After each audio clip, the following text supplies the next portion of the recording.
അടുത്ത session PM Shri വിഷയവുമായി ബന്ധപ്പെട്ടതാണ്. വളരെ പ്രമുഖരായ രണ്ട് വ്യക്തികൾ തമ്മിലുള്ള സംഭാഷണമാണ് ഇവിടെ നടക്കുന്നത്.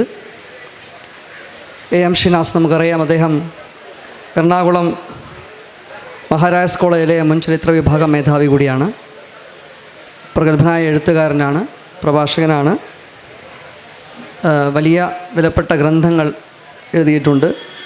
റഷ്യ മണ്ണിൽ വീണ നക്ഷത്രം എന്നും MGSൻ്റെ ചരിത്ര നിലപാടുകളെന്നൊക്കെ പറയുന്ന പുസ്തകങ്ങൾ അദ്ദേഹത്തിൻ്റെതായിട്ടുണ്ട്. അതുപോലെ തന്നെ ചർച്ചയിൽ അദ്ദേഹത്തോട് സംവദിക്കുന്നത് എൻ്റെ മുൻകാല സഹപ്രവർത്തക കൂടിയായ പ്രിയപ്പെട്ട ഡോക്ടർ ഹരിപ്രിയയാണ്. കോൺഗ്രസിൻ്റെ സമ്മന്നതായ നേതാവാണ്, ACC മെമ്പറാണ്. അതോടൊപ്പം മഞ്ചേരി NSS കോളേജിലെ അസിസ്റ്റൻറ്റ് പ്രൊഫസർ, ചരിത്ര വിഭാഗം അസിസ്റ്റൻറ്റ് പ്രൊഫസറാണ്. വളരെ സമകാലികമായി നമ്മൾ ചർച്ച ചെയ്യപ്പെട്ട PM ശ്രീയുമായി ബന്ധപ്പെട്ട് ഒരു സെഷനാണ് ഇവിടെ നടക്കുന്നത്. അടുത്ത കാലത്ത് നമുക്ക് ഇടയിലേറെ ചർച്ച ചെയ്യപ്പെട്ടൊരു വിഷയമാണ്. വിഷയത്തിൻ്റെ അകത്തേക്ക് ഞാൻ കടക്കുന്നില്ല. ബഹുമാന്യരായ രണ്ട് വ്യക്തിത്വങ്ങളെയും ആദരപൂർവ്വം ഈ സെഷനിലേക്ക് സ്വാഗതം ചെയ്തുകൊണ്ട് മൈക്ക് കൈമാറുകയാണ്. ചോദ്യോത്തരം പോലെയാണോ നിങ്ങൾ സെഷൻ ഉദ്ദേശിക്കുന്നത്, അതോ ഒരാൾ തന്നെ സംസാരിക്കുകയാണോ?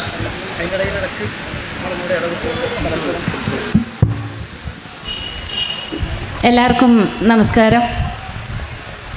PM ശ്രീ എന്ത് എങ്ങനെ എന്നൊന്നും ഒരുപാട് വിശദീകരിക്കേണ്ട കാര്യമുണ്ടെന്ന് എനിക്ക് തോന്നുന്നില്ല. കാരണം ഈ അടുത്ത നാളുകളായി വിദ്യാഭ്യാസ മേഖലയുമായി ബന്ധപ്പെട്ട് നിൽക്കുന്ന എല്ലാവരും ദൈനംദിന ജീവിതത്തിൻ്റെ ഭാഗമായി ചർച്ചയിൽ ഉൾപ്പെടുത്തിയ ഒരു വിഷയമാണ് PM ശ്രീ. മാതൃഭൂമി ആഴ്ചപ്പതിപ്പിൽ PM ശ്രീയുമായി ബന്ധപ്പെട്ട് വളരെ വിശദമായ ഒരു ലേഖനം ഞാനല്ല, ഷിനാസ് മാഷ് എഴുതിയത് എൻ്റെ കയ്യിലിരിക്കുന്നുണ്ട്. അപ്പോൾ PM ശ്രീയിൽ പദ്ധതി നടപ്പിലാക്കാൻ ശ്രമിക്കുകയും പിൻവലിക്കുകയും ഒക്കെ ചെയ്തതിന് ശേഷം ചില മീഡിയേറ്റർമാർ അതിനുണ്ടായിരുന്നു എന്നൊക്കെയുള്ള കാര്യങ്ങളൊക്കെ വളരെ ലേറ്ററാണ്, വളരെ അടുത്താണ് നമ്മൾ അറിഞ്ഞതെങ്കിലും ഒരു പ്രവചനം പോലെ അതുപോലും ഉൾപ്പെടുത്തിക്കൊണ്ടാണ് ഈ ലേഖനം മുന്നോട്ട് പോയിരിക്കുന്നത്. അപ്പോൾ മാഷെ, യഥാർത്ഥത്തിൽ PM ശ്രീ നടപ്പിലാക്കാൻ കേരളത്തിൻ്റെ ഒരു സാഹചര്യത്തിൽ നടപ്പിലാക്കണമെന്ന് തീരുമാനിക്കാനുള്ള ഒരു സാഹചര്യം എങ്ങനെയാണ് ഒരുങ്ങി വന്നത്? നമ്മൾ നിരന്തരം PM ശ്രീയെയും കേന്ദ്ര നിലപാടുകളെയും ഒക്കെ വിദ്യാഭ്യാസ മേഖലയിലെ കേന്ദ്ര നിലപാടുകളെയും എതിർത്തുകൊണ്ടിരിക്കുമ്പോൾ പെട്ടെന്നൊരു സുപ്രഭാതത്തിൽ PM ശ്രീ നടപ്പിലാക്കുകയാണ്, ഞങ്ങൾ MOU സൈൻ ചെയ്തു എന്നൊക്കെ നമ്മൾ കേൾക്കുകയാണ്. ഇങ്ങനെയൊരു സാഹചര്യം എങ്ങനെയാണ് ഒരുങ്ങി വരുന്നത്? ഇതിൻ്റെ ഒരു പിന്നാമ്പുറം എന്താണ്? PM ശ്രീയിൽ കേൾക്കാമോ? PM ശ്രീയിൽ 11-ാം മണിക്കൂറിൽ ഒപ്പുവെച്ചത് കേരളത്തിലെ രാഷ്ട്രീയ പ്രബുദ്ധതയുള്ള എല്ലാവരെയും സ്തബ്ധരാക്കിയ ഒരു സംഭവമായിരുന്നു. 2022 സെപ്റ്റംബർ മാസത്തിലാണ് കേന്ദ്ര സർക്കാർ പ്രധാനമന്ത്രി PM ശ്രീ എന്ന പ്രധാനമന്ത്രി പ്രോഗ്രാം ഫ്രം റൈസിംഗ് സ്കൂൾസ് എന്ന പദ്ധതി ആരംഭിക്കുന്നത്.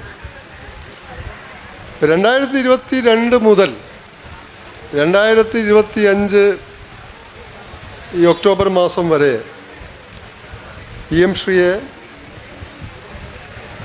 നഖശികാന്തം എതിർത്തു പോന്നവരാണ് കേരളത്തിലെയും മറ്റിടങ്ങളിലെയും ഇടതുപക്ഷ സർക്കാരിൻ്റെ ഭാഗമായവരും ഇടതുപക്ഷ ബുദ്ധിജീവികൾ, സാംസ്കാരിക പ്രവർത്തകർ എന്നറിയപ്പെടുന്നവരും ഒക്കെ അതിന് ആമൂലാഗ്രം എതിർത്തു പോന്നിട്ടുണ്ട്.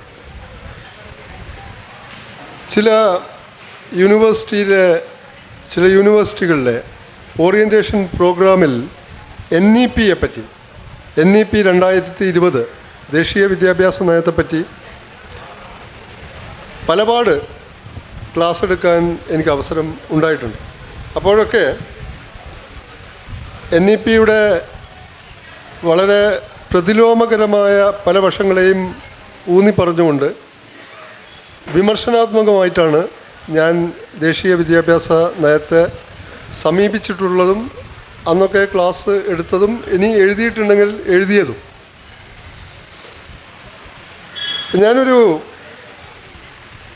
നിങ്ങളൊക്കെ കേട്ടിട്ടുണ്ടാവും സ്ലൊവേനിയൻ ചിന്തകനായിട്ടുള്ള സ്ലൊവായ് സിസക്.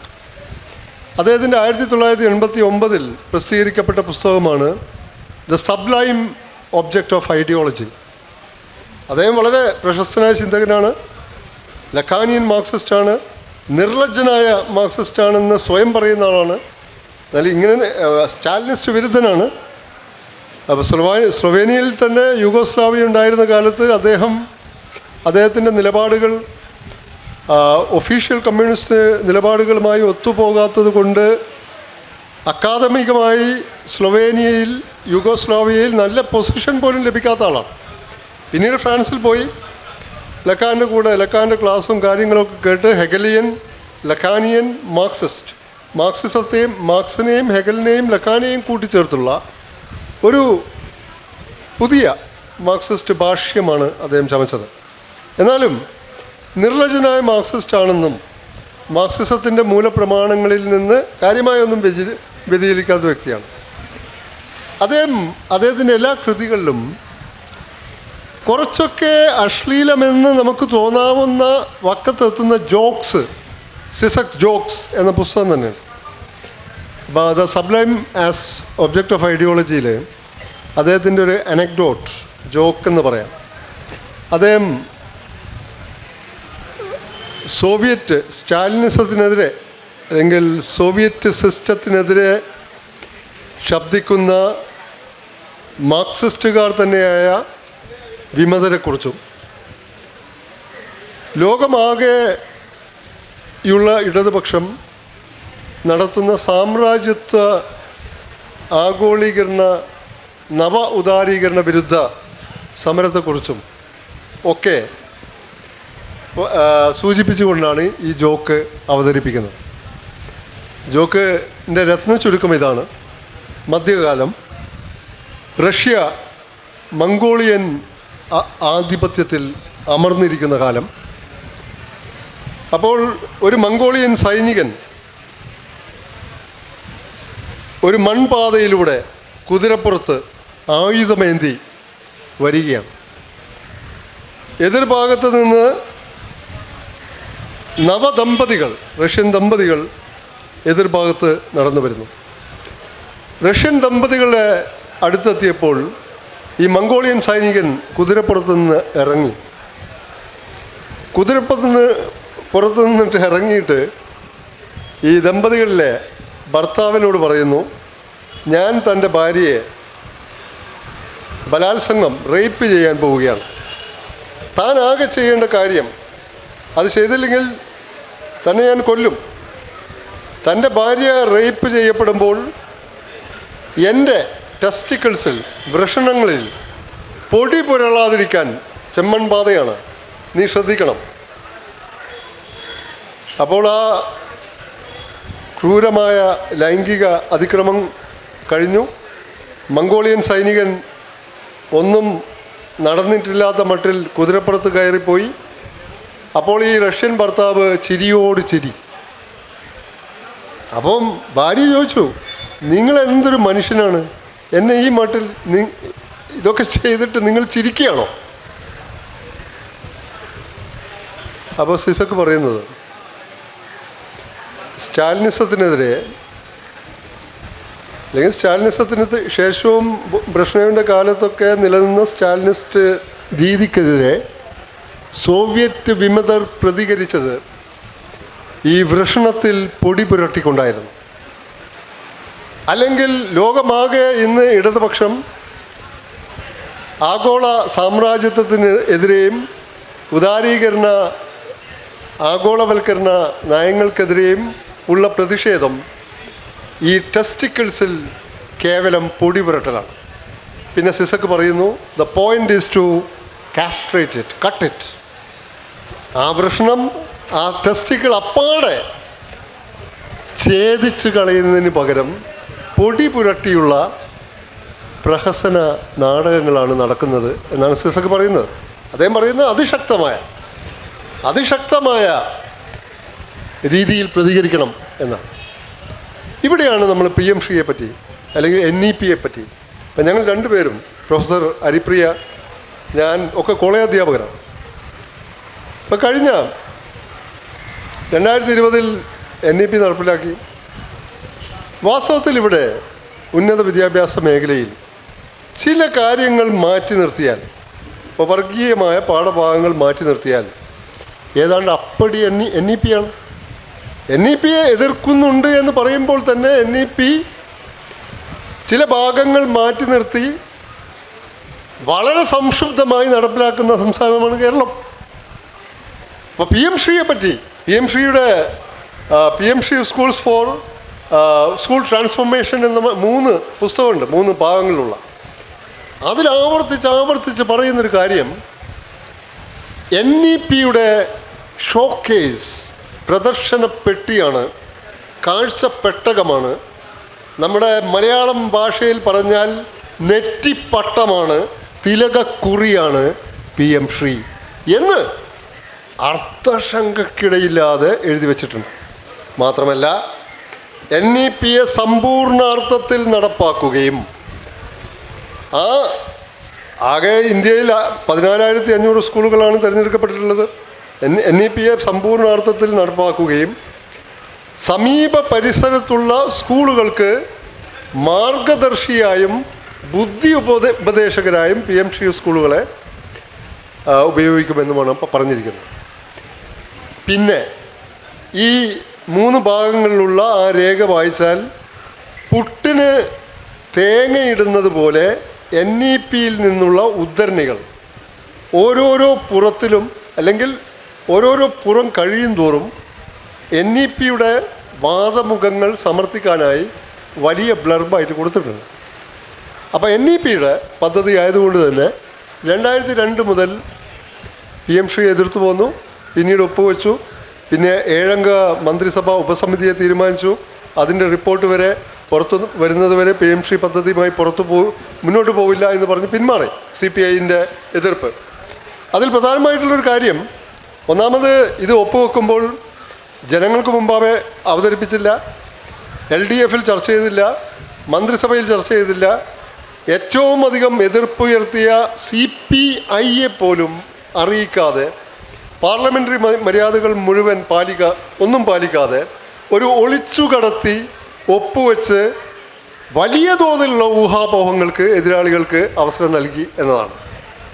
എന്തിനാണ് ഇപ്പോൾ PMശ്രീയിൽ ഒപ്പുവെക്കാതെ പോയതുകൊണ്ട് ഡോക്ടർ ജോൺ ബ്രിട്ടാസ് MP തന്നെ 2022, 2023, 2024, 2025 PMശ്രീയെ പറ്റി, സമഗ്ര ശിക്ഷ അഭിയാനെപ്പറ്റി നിരന്തരം ചോദ്യങ്ങൾ ചോദിക്കുന്നുണ്ട്. മിനിമം 4 ചോദ്യങ്ങളെങ്കിലും അദ്ദേഹം ചോദിച്ചിട്ടുണ്ട്. അന്ന് കേന്ദ്ര വിദ്യാഭ്യാസ സഹമന്ത്രി ഏറ്റവും ഒടുവിൽ 2025 ജൂലൈയിൽ ചോദിച്ച ചോദ്യത്തിന് ഉത്തരം പറഞ്ഞത് സമഗ്ര ശിക്ഷ അഭിയാനുമായി കൂട്ടിക്കെട്ടിയിരിക്കുകയാണ് PMശ്രീയെ. അതുകൊണ്ട് സമഗ്ര ശിക്ഷയ്ക്ക് നിങ്ങൾക്ക് ഫണ്ട് കിട്ടണമെങ്കിൽ PMശ്രീ നടപ്പാക്കിയേ തീരൂ എന്ന് യാതൊരു അർത്ഥശങ്കയ്ക്കിടയില്ലാതെ പറഞ്ഞതാണ്. അത് കഴിഞ്ഞ് 2-3 മാസം കഴിഞ്ഞപ്പോഴാണ് PMശ്രീയിൽ ഒപ്പിട്ടത്. അപ്പോൾ ഈ കേന്ദ്ര വിദ്യാഭ്യാസ സെക്രട്ടറി സഞ്ജയ് കുമാർ പറഞ്ഞിരുന്നു, PMശ്രീയിൽ ഒപ്പിട്ടപ്പോൾ കേന്ദ്ര വിദ്യാഭ്യാസ മന്ത്രി ധർമ്മേന്ദ്ര പ്രധാനും ഒക്കെ മുഖ്യമന്ത്രിയെയും പൊതുവിദ്യാഭ്യാസ മന്ത്രിയെയും നമ്മുടെ MP-യെയും ഒക്കെ അഭിനന്ദിച്ചിരുന്നു. CPIയുടെ എതിർപ്പ് ഒരു ഭാഗത്തുണ്ട്. അപ്പോൾ എങ്ങനെയാണ് നോക്കൂ, ഇതിൽ ഒപ്പിടാതെ നിന്ന സംസ്ഥാനങ്ങൾ ആദ്യം പഞ്ചാബ്, ഡൽഹി, തമിഴ്നാട്, ബംഗാൾ. പഞ്ചാബും ഡൽഹിയും ഒപ്പിട്ടു. ഒടുവിൽ പഞ്ചാബിന് ആദ്യം ഒപ്പിട്ടു, പിൻവാങ്ങി, പിന്നെയും പണത്തിൻ്റെ പ്രശ്നം വന്നപ്പോൾ സാമ്പത്തികമാണ് 1500 കോടി കേരളത്തിന് കിട്ടാണ്ട്, അതുപോലെ അവർക്കും അതിനേക്കാൾ അധികം കിട്ടാണ്ടാവും. ഡൽഹിയും പഞ്ചാബും പണത്തിന് പ്രാധാന്യം കൽപ്പിച്ച് ഒപ്പിട്ടു. തമിഴ്നാട് ഒപ്പിട്ടില്ല. തമിഴ്നാടിൻ്റെ ഏറ്റവും പ്രധാനപ്പെട്ട വിമർശനം NEPയിലെ ത്രിഭാഷാ ഫോർമുല പദ്ധതിയായിരുന്നു. അതായത് ഇംഗ്ലീഷ്, തമിഴ്, ഹിന്ദി അടിച്ചേൽപ്പിക്കുന്നതിന് തമിഴ്നാട് എക്കാലത്തും എതിരായിരുന്നു. അവർക്കൊരു ദ്വിഭാഷാ പദ്ധതിയുണ്ട്, തമിഴ്, ഇംഗ്ലീഷ്. 2, NEPയിൽ വൊക്കേഷണൽ ട്രെയിനിങ്, തൊഴിൽ പരിശീലനം 6ാം ക്ലാസ് മുതലാണ്. അപ്പോൾ തമിഴ്നാട്ടിലും നമ്മുടെ മറ്റ് സംസ്ഥാനങ്ങളിലൊക്കെ അത് 11ാം ക്ലാസ് മുതൽ ആണ്. അപ്പം ഈ തൊഴിൽ പരിശീലനം 6ാം ക്ലാസ് മുതലാക്കുക എന്ന് പറഞ്ഞാൽ അതിലൊരു കുബുദ്ധിയുണ്ട്. 1953 മദ്രാസ് സംസ്ഥാനത്തിൻ്റെ മുഖ്യമന്ത്രിയായിരുന്ന സി രാജഗോപാലാചാരി ഒരു കുലകൽവി തിട്ടം എന്ന പുതിയ പരിഷ്കാരം കൊണ്ടുവന്നു. അതായത് വിദ്യാലയങ്ങളിൽ തന്നെ വിദ്യാർത്ഥികൾ അവരുടെ കുടുംബവുമായി ബന്ധപ്പെട്ട കുലത്തൊഴിൽ കൂടി പഠിച്ചിരിക്കണം എന്നത്. അതിന് നഖശികാന്തം എതിർത്തത് പെരിയാർ EV രാമസ്വാമി നായ്ക്കറായിരുന്നു. പിന്നീട് 1954 ആ കാലത്ത് കെ കാമരാജ് കോൺഗ്രസിൻ്റെ മുഖ്യമന്ത്രിയാവുകയും ആ നിയമം ചവറ്റുകൊട്ടയിലേക്ക് വലിച്ചെറിയുകയും തമിഴ്നാട്ടിലെ എല്ലാ ഗ്രാമങ്ങളിലും ഒരു പ്രാഥമിക വിദ്യാലയം തമിഴ്നാടിൻ്റെ വേണമെന്ന് ആ ഒരു ആവശ്യം ഉയർത്തുകയും അത് നടപ്പാക്കുകയും ചെയ്തു. തമിഴ്നാടിൻ്റെ വിദ്യാഭ്യാസ പിതാവ് എന്നാണ് അറിയപ്പെടുന്നത്. ആ കുലകൽവി തിട്ടം പോലെ ജാത്യാധിഷ്ഠിതമായ നോർത്ത് ഇന്ത്യയിലൊക്കെ പോയാൽ അത് പ്രബലമാണ്. അധികം പഠിക്കാനൊന്നും മിടുക്കരല്ലെന്ന് അധ്യാപകർക്കോ സ്കൂളിനോ തോന്നുന്ന എന്ന് വെച്ചാൽ 6ാം ക്ലാസ്സിൽ നമ്മുടെ അഭിരുചിയോ താല്പര്യമോ എന്താണെന്ന് നമുക്ക് പോലും അറിയാത്ത പ്രായമാണ്. ആ സമയത്ത് തന്നെ തൊഴിൽ നൈപുണ്യ പരിശീലനം നൽകുക എന്ന് പറഞ്ഞാൽ പഴയ ആ ജാത്യാധിഷ്ഠിത കുലത്തൊഴിൽ പരിശീലനമായി മാറാനുള്ള സാധ്യത കൂടുതലാണ്. അപ്പോൾ ഞാൻ പറഞ്ഞു വരുന്നത് PM ശ്രീ എന്ന് പറഞ്ഞാൽ NEP-യുടെ നെറ്റിപ്പട്ടമാണെന്ന് എഴുതി വച്ചിട്ടുണ്ട്. NEP സമ്പൂർണ്ണാർത്ഥത്തിൽ നടപ്പാക്കുകയാണ് PM ശ്രീയുടെ ദൗത്യം. അപ്പോൾ NEP-യെ പറ്റിയുള്ള ഏറ്റവും പ്രധാനപ്പെട്ട ഇടതുപക്ഷ വിമർശനം അത് ഒരു ഹിന്ദുത്വ കോർപ്പറേറ്റ് നവ ഉദാരീകരണ പദ്ധതിയാണ്, അതുകൊണ്ട് അംഗീകരിക്കില്ല. 2, അത് ഫെഡറൽ തത്വങ്ങളെ നിരാകരിക്കുന്ന, തുരങ്കം വെക്കുന്ന, കരളുന്ന പദ്ധതിയാണ്. ശരിയാണ്. ഇപ്പോൾ ഉന്നത വിദ്യാഭ്യാസ കമ്മീഷൻ ബില്ല് വന്നു. ആ കമ്മീഷൻ ബില്ല് സംയുക്ത പാർലമെൻ്ററി സമിതിക്ക് വിട്ടിരിക്കുകയാണ്. ആ ബില്ല് പാസ്സായാൽ സംസ്ഥാനങ്ങൾക്ക് കൺകറൻറ്റ് ലിസ്റ്റിൽ ഉണ്ടായിരുന്ന എല്ലാ സർവാധികാരങ്ങളും ഉന്നത വിദ്യാഭ്യാസ മേഖലയിൽ നഷ്ടപ്പെടും. ഉന്നത വിദ്യാഭ്യാസ മേഖലയെ ഏകോപിപ്പിക്കാനും ഏകീകരിക്കാനും നിയന്ത്രിക്കാനും UGC-യെ പിരിച്ചുവിട്ടു. അതിന് പകരമാണ് ഈ കമ്മീഷൻ. UGC എന്ന് പറഞ്ഞാൽ യൂണിവേഴ്സിറ്റി ഗ്രാൻറ്റ്സ് കമ്മീഷൻ 1956 സ്ഥാപിച്ചതാണ്. 56 സ്ഥാപിച്ച അതിന് ഗ്രാൻറ്റ്സ്, വിദ്യാഭ്യാസ സ്ഥാപനങ്ങൾക്ക് ഗ്രാൻറ്റ് കൊടുക്കുക എന്നതാണ് പ്രഥമ കർത്തവ്യം. ഇവിടെ ഉന്നത വിദ്യാഭ്യാസ കമ്മീഷന് ഗ്രാൻറ്റ് കൊടുക്കുന്ന ഒരു കർത്തവ്യവുമില്ല. ഗ്രാൻറ്റ് തീരുമാനിക്കുന്നത് കേന്ദ്ര വിദ്യാഭ്യാസ മന്ത്രാലയമാണ്. പിന്നെ ഓരോ കോളേജുകൾക്കും അതത് കോളേജുകളുടെ ഇഷ്ടത്തിനനുസരിച്ചുള്ള പാഠ്യപദ്ധതി രൂപീകരിക്കാനും അധ്യയന രീതി തീരുമാനിക്കാനും ഡിഗ്രി നൽകാനും പറ്റും. സംസ്ഥാനങ്ങളുടെ എല്ലാ ഇതും സംസ്ഥാന സർവകലാശാലകളുടെയും കോളേജുകളുടെയും പ്രസക്തി തന്നെ ഇല്ലാതാവും. പിന്നെ PM ശ്രീ പദ്ധതിയിൽ ഊന്നി പറയുന്നൊരു കാര്യം, ഏക ഭാരതം ശ്രേഷ്ഠ ഭാരതം എന്ന ലക്ഷ്യത്തിന് വേണ്ടി വിദ്യാർത്ഥികളെ പ്രാപ്തരാക്കും എന്ന് വെച്ചാൽ ഭാരതീയ ആധ്യാത്മിക ചിന്തയിലും അങ്ങനെ തന്നെ എഴുതി വെച്ചിട്ടുണ്ട്. ആധ്യാത്മിക ചിന്തയിലും നോളജ് സിസ്റ്റത്തിനെ കുറിച്ച് പറയുന്നുണ്ടല്ലോ, ഭാരതീയ ജ്ഞാന പാരമ്പര്യം, ജ്ഞാനവ്യവസ്ഥയെ ഇതിലും ഉന്നത വിദ്യാഭ്യാസ കമ്മീഷൻ ബില്ലിൽ ഉൾപ്പെടുത്തിയിട്ടുണ്ട്. ഈ ജ്ഞാനവ്യവസ്ഥ എന്ന് പറഞ്ഞാൽ എന്താണ്? നമ്മൾ ഭാരതീയ ജ്ഞാനവ്യവസ്ഥക്ക് എതിരല്ല. ഇപ്പോൾ കേരള സ്കൂൾ ഓഫ് മാത്തമാറ്റിക്സ് ഉണ്ട്. സംഗ്രാമ മാധവൻ്റെയൊക്കെ ഒരു ഇരിഞ്ഞാലക്കുട കേന്ദ്രീകരിച്ച് ന്യൂട്ടണേക്കാൾ മുമ്പ്, ലീബ്നിസിനേക്കാൾ മുമ്പ് കാൽക്കുലസിലെയും പല ഗണിതശാസ്ത്രത്തിലെ അപാര സിദ്ധാന്തങ്ങൾ ഇവിടെ ഉണ്ടായിട്ടുണ്ട്. ഇപ്പം പല തിയറികളും അറിയപ്പെടുന്നത് മാധവ ന്യൂട്ടൺ തിയറി എന്നാണ്, മാധവ ന്യൂട്ടൺ ഇക്വേഷൻ എന്നാണ്. ആ രീതിയിലുള്ളത് ഉൾപ്പെടുത്താം. മയൂരശിക,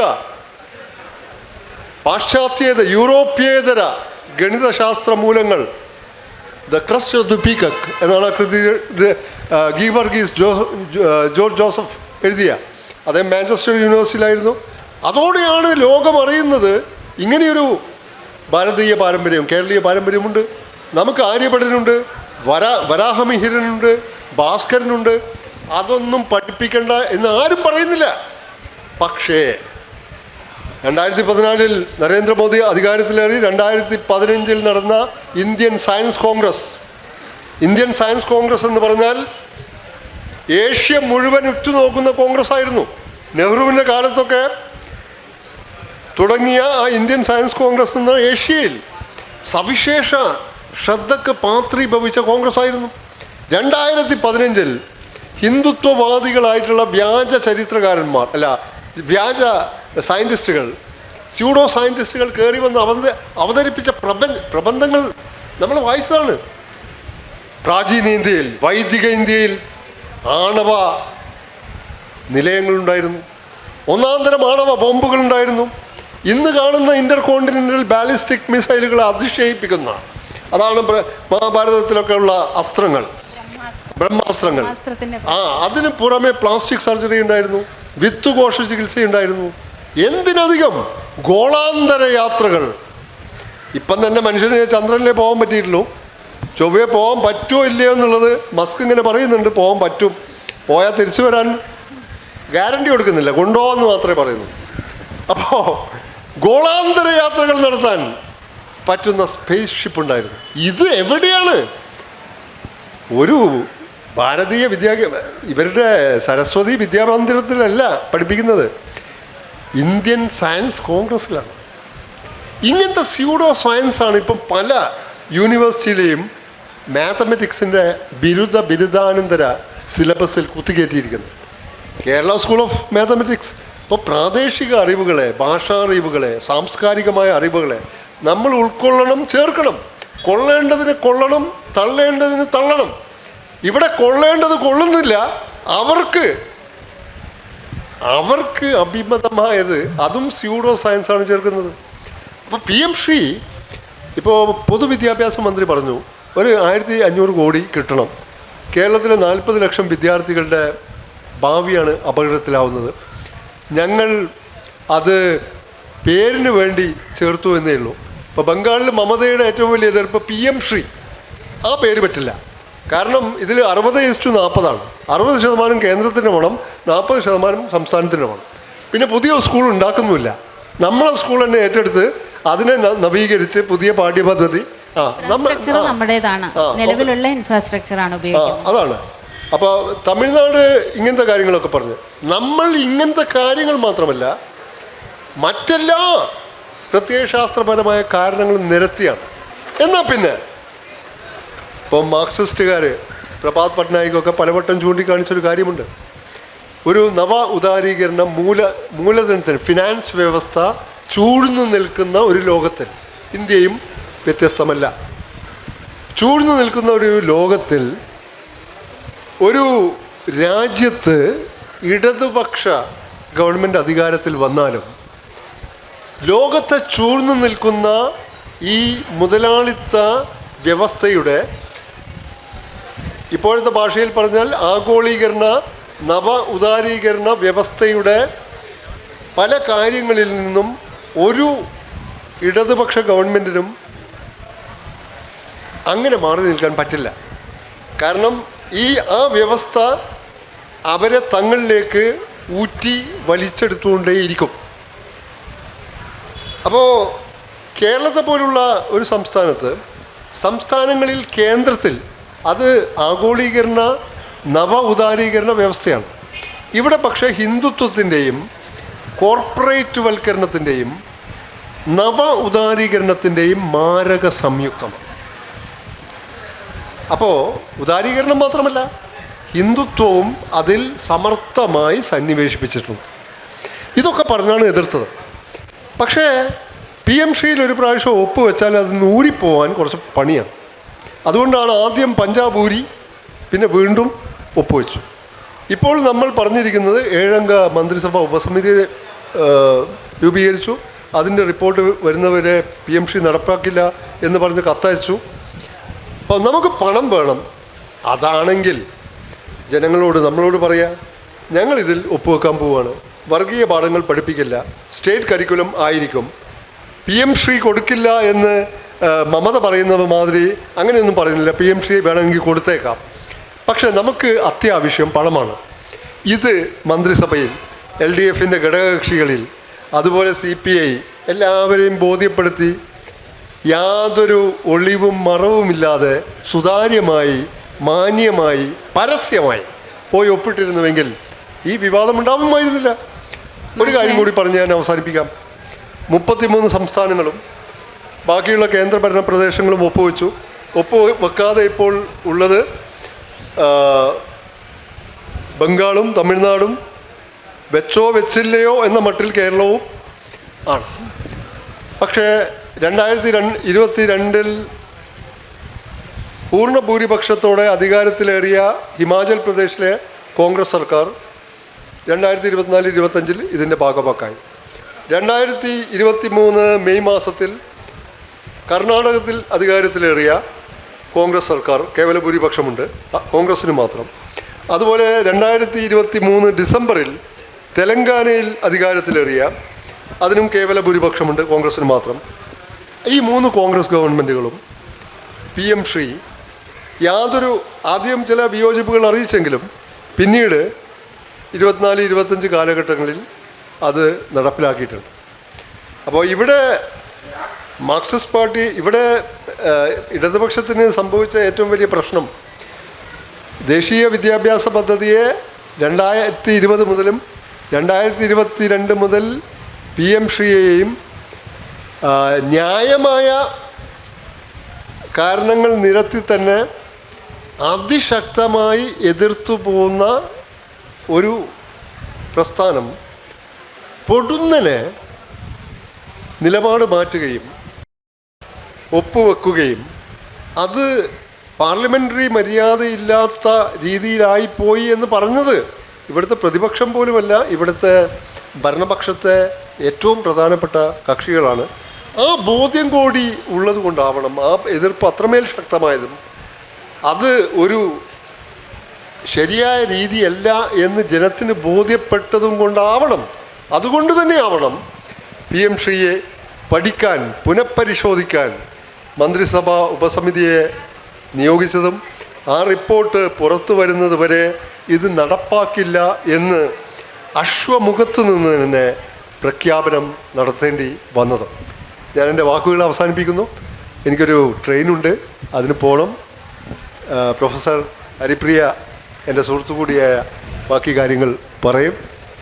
അല്ലെങ്കിൽ മാഷോട് എന്തെങ്കിലും ചോദിക്കാനുണ്ടെങ്കിൽ അതിനും കൂടെ ഉള്ളൊരു അവസരമാണല്ലോ, അല്ലാതെ മാഷ കിട്ടില്ലല്ലോ. അപ്പോൾ ചോദ്യത്തിന് വേണ്ടി മൈക്ക് പാസ്.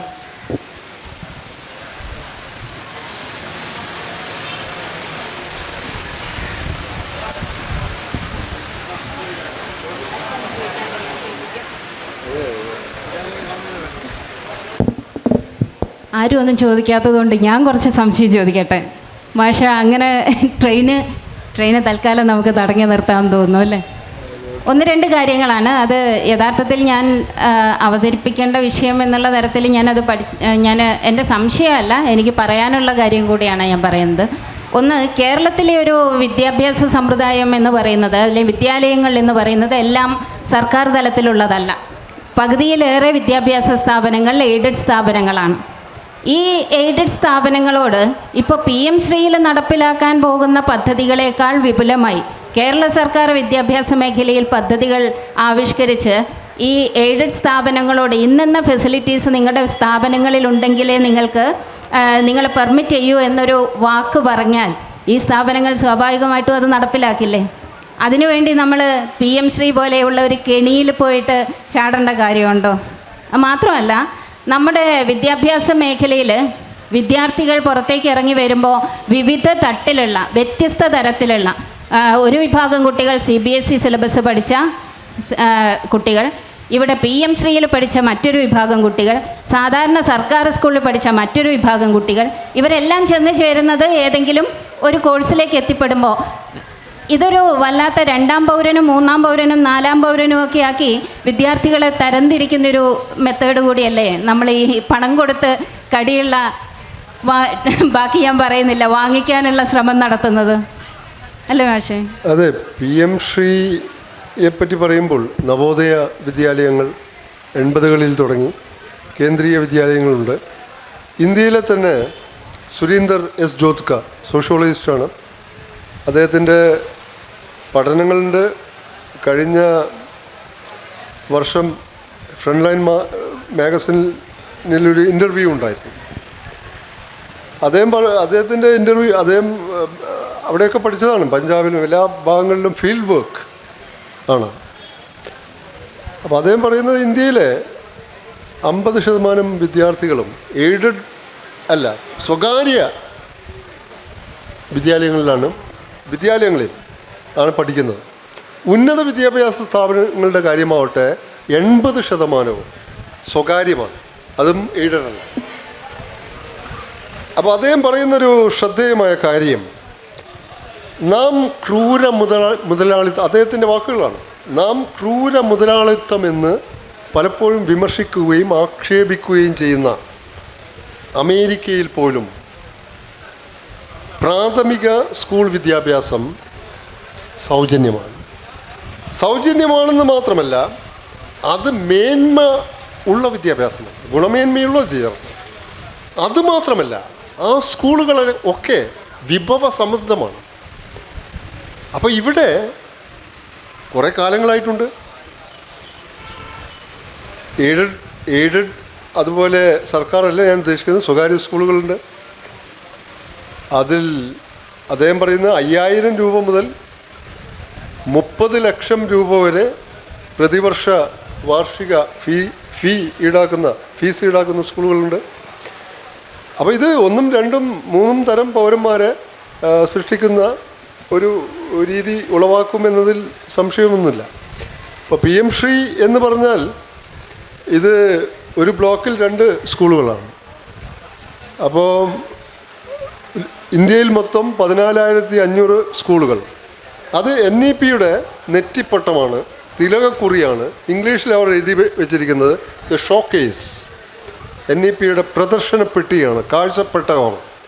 അപ്പം NEP സമ്പൂർണ്ണാർത്ഥത്തിൽ നടപ്പിലാക്കിയാൽ മാത്രമേ PM ശ്രീ ആവൂ. അത്തരം സ്കൂളുകൾ മാത്രമേ PM ശ്രീ ആയി പരിഗണിക്കൂ. എന്നാൽ മാത്രമേ ഫണ്ട് കിട്ടൂ. അല്ലാതെ ഞങ്ങൾ PM ശ്രീ ഉപാധികളോടെ നടപ്പിലാക്കും, ഇന്നത് നടപ്പിലാക്കില്ല, ഇന്നത് നടപ്പാക്കും, അത് കേന്ദ്രത്തിന് സ്വീകാര്യമല്ല. കാരണം കേന്ദ്രത്തിൻ്റെ അവരുടെ അഭിമാന പദ്ധതിയാണ്. അതിൽ തന്നെ PM ശ്രീയിൽ എഴുതി വച്ചിരിക്കുന്നത് ഞാൻ നേരത്തെ പറഞ്ഞു, ഭാരതീയ ജ്ഞാന പാരമ്പര്യത്തിന് ഊന്നൽ കൊടുക്കുന്ന, ഭാരതീയ ആധ്യാത്മിക ചിന്തയിലും മൂല്യവ്യവസ്ഥയിൽ, ഏതാണ് ഈ മൂല്യവ്യവസ്ഥ? ഒരൊറ്റ ഭാരതീയ മൂല്യവ്യവസ്ഥയുണ്ടോ? ഒറ്റ ആധ്യാത്മിക ചിന്തയുണ്ടോ? ഹിന്ദുത്വവാദികൾക്ക് ഒരൊറ്റ ആധ്യാത്മിക മൂല്യവ്യവസ്ഥ ഉണ്ടായിരിക്കാം. ഭാരതത്തിൻ്റെ ആധ്യാത്മിക മൂല്യവ്യവസ്ഥകളൊക്കെ ബഹുസ്വരമാണ്. അപ്പോൾ ഇത് പ്രാദേശിക ഭാഷ അല്ലെങ്കിൽ സാംസ്കാരിക അറിവുകളൊക്കെ അത് സംസ്ഥാനങ്ങളിൽ ഇതിനു മുമ്പും വിദ്യാഭ്യാസ പാഠ്യപദ്ധതിയിൽ ഉൾപ്പെടുത്തിയിട്ടുണ്ട്. ഇപ്പോൾ ഇത് മേലെ നിന്ന് നേരെ കീഴോട്ട് കുത്തനെയുള്ള അടിച്ചേൽപ്പിക്കലാണ്. അപ്പോൾ വിദ്യാഭ്യാസത്തിൻ്റെ അതികേന്ദ്രീകരണം PM ശ്രീയിൽ മാത്രമല്ല, NEP-യിൽ മാത്രമല്ല, ഇപ്പോൾ സംയുക്ത പാർലമെൻ്ററി സമിതിക്ക് വിട്ട ഉന്നത വിദ്യാഭ്യാസ കമ്മീഷൻ ആ ബില്ല് പോലും സംസ്ഥാനങ്ങളുടെ അധികാരങ്ങളെ ആ കൺകറൻറ്റ് ലിസ്റ്റിൽ സമാവർത്തി പട്ടികയിൽ സംസ്ഥാനങ്ങൾക്ക് ഉണ്ടായിരുന്ന അധികാരങ്ങളെ മുഴുവൻ കവരുന്ന ഒരു ബില്ലാണ്. അപ്പോൾ ഈ രീതിയിൽ ആശയതലത്തിലും തത്വാധിഷ്ഠിതമായും രാഷ്ട്രീയമായും ഒക്കെ PM ശ്രീയെയും NEP-യെയും എതിർത്തു പോകുന്ന ഇടതുപക്ഷം മിനിമം കുറഞ്ഞത് തമിഴ്നാട് ചെയ്ത രീതിയെങ്കിലും അവലംബിക്കാമായിരുന്നു. അവർ നിയമപരമായും രാഷ്ട്രീയമായും നേരിട്ടു. നിയമപരമായി സുപ്രീം കോടതിയിൽ പോയി 500 കോടി കിട്ടാനുള്ളതിൽ ഒരു 1/4 ഭാഗമാവും 500 കോടി അവർക്ക് കിട്ടി. നമ്മൾ നിയമപരമായും രാഷ്ട്രീയമായും നേരിടുമെന്ന് നാഴികക്ക് 40 വട്ടം പറഞ്ഞുവെങ്കിലും ഒടുവിൽ പെട്ടെന്നൊരു കൺകെട്ട് പോലെ, മായാജാലം പോലെ PM ശ്രീയിൽ ഒപ്പുവെക്കപ്പെടുന്നു. പ്രധാന ഘടകകക്ഷിയായ CPI പോലും അറിയുന്നത് ഒപ്പുവെച്ച് ദിവസങ്ങൾ കഴിഞ്ഞാണ്. അതാണ് അതിലെ ഏറ്റവും വിചിത്രമായ കാര്യം. ട്രെയിനിന് സമയമായി ഒരു അനൗൺസ്മെന്റ് വരെ പറഞ്ഞത്, ഇല്ലെങ്കിൽ പിന്നെ മാഷ് അടുത്ത ട്രെയിനിൽ കയറാനുണ്ട്. ഇത് വന്ദേ ഭാരതിൽ കോഴിക്കോട്ട് പോയിട്ട് കയറണം, അതും കിട്ടില്ല ഇതും കിട്ടില്ല. അതുകൊണ്ട് സെഷൻ നീണ്ടുപോകും, വലിയ ചർച്ചകൾ നടക്കും, പക്ഷേ ട്രെയിന് നമുക്ക് പിടിച്ചാൽ കിട്ടില്ല. അതുകൊണ്ട് മാഷ് നമുക്ക് തൽക്കാലം ഇവിടെ നിന്ന് പറഞ്ഞു വിട്ടേ മതിയാവോ? ഔപചാരികമായി നന്ദി പറയാൻ ഇനി ഒരാളെ വിളിച്ച് അതിൻ്റെ സമയം കളയണ്ട എന്നുള്ളതുകൊണ്ട് എൻ്റെ പ്രിയപ്പെട്ട സുഹൃത്താണ് ഷിനാസ് മാഷ്. ഈ കടത്തനാട് ഫെസ്റ്റിൻ്റെ എല്ലാവിധ നന്ദിയും ഈ അവസരത്തിൽ അറിയിക്കുകയാണ്. PM ശ്രീ നമുക്കിവിടെ ഈ ചർച്ചയിൽ അവസാനിപ്പിക്കാൻ കഴിയുന്ന ഒന്നല്ല. നമ്മുടെയൊക്കെ മനസ്സിൽ ഈ പറയുന്ന കുറേ ചോദ്യങ്ങളുണ്ടാവും. ആ ചോദ്യങ്ങളൊക്കെ നമ്മൾ വിപുലീകരിച്ചുകൊണ്ടേയിരിക്കണം. ചോദ്യങ്ങൾ മുന്നോട്ട് പോകട്ടെ. ഉത്തരം തരേണ്ടവർ ഉത്തരം തരാതെ മൗനമായിരിക്കുമ്പോൾ നമ്മുടെ ചോദ്യശരങ്ങൾ കൊണ്ട് തന്നെ നമുക്കവരെ നേരിടാൻ കഴിയണമെന്ന് മാത്രം ഓർമ്മിപ്പിച്ചുകൊണ്ട് ഈ സെഷൻ അവസാനിച്ചതായി അറിയിക്കുന്നു. Thank you Shinas sir and Haripriya madam.